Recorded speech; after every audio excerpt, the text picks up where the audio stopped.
Floods are nothing new for the villagers in Segambut, who has built high steps and brick walls to ward off waters.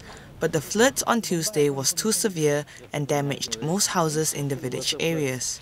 It was only a 30-minute downpour in Segambut that caused massive flooding in 5 villages with water levels reaching over 3 meters. Saleha Sulaiman, who has been living in Kampung Segambut Bahagia Tambahan for over 40 years, says the muddy waters began rising at around 3 in the afternoon following the heavy downpour, as she and her family began scrambling to save any furniture and electronics in the house. Kita orang ini baik anak-anak ada rumah cuti seminggu.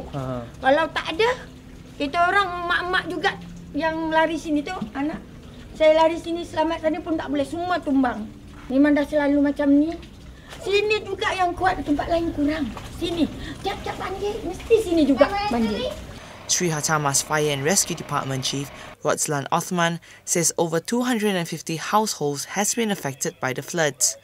The affected villages are Kampung Segambut Dalam, Kampung Segambut Bahagia, Kampung Segambut Bahagia Tambahan, Kampung Pasir and Ladang Segambut. Minor floods were also reported in Sentul and Klang.